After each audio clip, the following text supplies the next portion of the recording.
Karur ஸ்டாமின் death ஆன மாதிரியே அங்கே சில அசம்பாவிதங்கள் நடக்கும் அப்படின்ற ஒரே காரணத்துக்காக தான் அவரால் ஒவ்வொரு வீட்டுக்கும் போக முடியாதுன்னு சொல்லிட்டு ஒரு மண்டபம் கேட்டார்.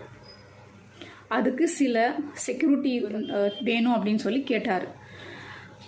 அதுவும் எதுவுமே தரல. அதுக்கும் டிபேட் வச்சு நடத்தி காசு சம்பாரிச்சாங்க இந்த மீடியா, சில வாடகை யூடியூபர்ஸ்.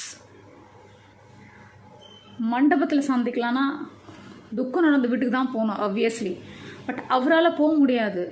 ஸ்டாலின் போகலாம், உதயநிதி ஸ்டாலின் போகலாம், கமல் போகலாம், அதுக்கப்புறம் அண்ணாமலை போகலாம், எல்லாரும் போகலாம். பட் தளபதியால் போக முடியாது. ஈவன் பிரைம் மினிஸ்டர் கூட போக முடியும், ஆனால் தளபதியால் போக முடியாது. அவர் மாசுங்க. அவர் எப்படி போவார்? கொஞ்சம் கூட சென்ஸே இல்லை. சரியான பொறாம புயலாம்.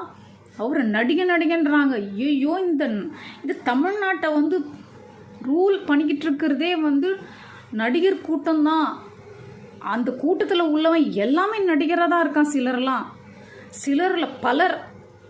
அவர் எல்லா மீட்டிங்லேயும் ஈவன் எஜுகேஷ்னல் ஒரு அவார்டு கொடுக்கறதுல கூட பார்த்தா நடிகர் தான் நிற்கிறாங்க. அவர் எதனா ஒரு பொலிட்டிக்கல் மீட்டிங் போட்டாலும் நடிகர்கள் தான் பேசுகிறாங்க. எங்கள் தளபதி நடிகர் தான். ஆனால் அவர் கூட்டத்தில் ஒரே ஒரு நடிகர் நடிகையோ நின்று பார்த்துருக்கீங்களா? அதுக்கு பதில் சொல்லுங்கள். நீங்கள்லாம் யார் நடிகர் கூட்டம்? கண்ட டாக்ஸ் எல்லாம் பேசுது அவரை பற்றி, தகுதியே இல்லாதவங்க. சரி, நான் அதுக்குள்ளே போக விரும்பலை. இப்போனால அவருக்கு என்ன பிளான் பண்ணியிருக்காரு அப்படின்னா, அவங்கள பனையூரில் கூப்பிட்டு வச்சு பார்க்கலான்ட்டு. பட் அது ஆனாலும் என்ன பண்ணுறது, அவரால் போக முடியவே முடியாது. மண்டபமும் கிடைக்கலன்னா அப்போ அவர் ஆப்ஷன் இதுதான் எடுக்கணும். ஸோ அவர் இவங்களை சந்திச்சுட்டு தான் அவர் இந்த எலெக்ஷன் ரேலி ஸ்டார்ட் பண்ணணுன்றனால தான் அவர் இவ்வளோ நேரம் வெயிட் பண்ணிகிட்டு இருந்தார். ப்ளஸ் பேக்ரவுண்ட்லேயும் அவங்க பிளான் பண்ணிகிட்டு இருந்தாங்க, என்ன பண்ணலாம் எப்படி பண்ணலான்னு சொல்லிட்டு. அவங்க வெளியில் வரல, பயந்துட்டு ஓடிட்டாங்க, காணவில்லை. என்னெல்லாம் கிண்டல் அடிச்சிங்கல்ல. தளபதிக்கு இதெல்லாம் பெருசு இல்லை. இந்த காதில் வாங்க அந்த காதில் விட்டுற கேஸ் தான் அவர். ஸோ அவர் இவங்களை பார்த்ததுக்கப்புறம், அவங்கக்கிட்ட நேராக பார்த்ததுக்கப்புறம், அவங்ககிட்ட நேராக மன்னிப்பு கேட்டதுக்கப்புறம் தான் அவர் அடுத்து ஸ்டார்ட் பண்ணணும் அப்படின்னு நினைக்கிறாரு. இல்லைனா அந்த எல்லா வாடகை வாய்களும் என்ன சொல்லும் தெரியுமா? அவர் பார்க்காமையே இவர் பாட்டு ஜாலியாக போய் ரேலி ஸ்டார்ட் பண்ணிட்டார் அப்படின்னு சொல்லுவாங்க.